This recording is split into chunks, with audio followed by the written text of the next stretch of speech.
রাজ্যের কৃষি এবং কৃষক কল্যাণ দপ্তরের মন্ত্রী উত্তর থেকে দক্ষিণ পুরো রাজ্য চাষে বেড়াচ্ছেন কৃষকের আয় দ্বিগুণ করার স্বপ্নকে বাস্তবায়িত করতে এবং কৃষকের আর্থিক অবস্থার উন্নয়ন করার জন্য। কিন্তু রাজ্যের কিছু অফিসার বীজ, যন্ত্রপাতি এবং অন্যান্য কৃষি সামগ্রী ও উপকরণ ব্যবসায়ী ও সাংবাদিকদের অশুভ চক্র ওনার সেই স্বপ্ন ধূলিসাৎ করতে মাঠে আদা জল খেয়ে নেমেছে। এই চক্রের মধ্যমণি হচ্ছেন এক খেলোয়াড় যুগ্ম অধিকর্তা, যিনি বাম আমলে সিপিএম এর কৃষি সেলের এক লেভি দেওয়া পার্টি সদস্য থেকে রাম আমলে এখন অফিসার সংঘের এক প্রতাপশালী নেতা। কৃষি ভবনের অলিন্দে কান পাতলেই নানা রকম মজার কথা শোনা যায় ওনার সম্পর্কে।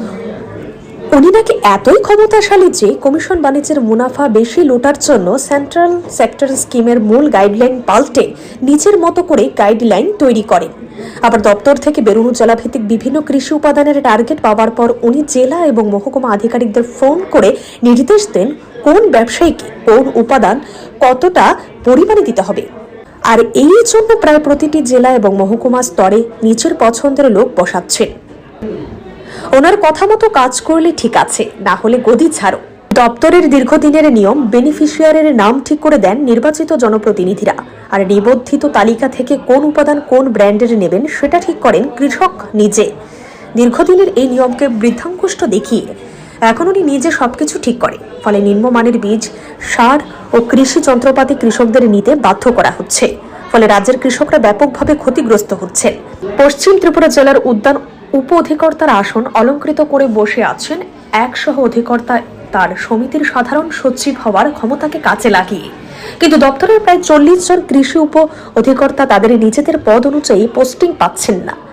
খেলোয়াড় যুগ্ম অধিকর্তা এখানেও ময়দানে। ওনার অঙ্গুলি হেলনে উক্ত সহ অধিকর্তাকে উদ্যান উপ অধিকর্তার পদ থেকে সরানোর ফাইল কৃষি দপ্তর থেকে মন্ত্রীর টেবিলে যাচ্ছেন না। দপ্তরের কৃষি অধিকর্তাও সব জেনে শুনে এই চক্রের দাপটের কাছে নিরুপায়।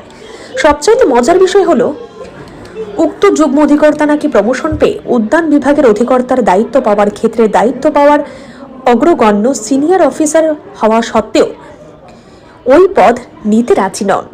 নিন্দুকেরা বলেন উনি যেই ইনপুট বিভাগের ইনচার্জ হিসেবে কৃষি ভবনে বসে আছেন সেটার আউটপুট এতটাই লোভনীয় যে দপ্তরের উদ্যান বিভাগের অধিকর্তারও পদও তার কাছে নগণ্য।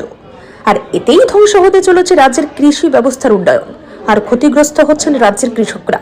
এই পরিস্থিতিতে প্রশ্ন উঠতে শুরু হয়েছে, কেন দপ্তর বা সরকার এইসব দুর্নীতিগ্রস্ত আধিকারিকদের বিরুদ্ধে দৃষ্টান্তমূলক ব্যবস্থা নিচ্ছেন না।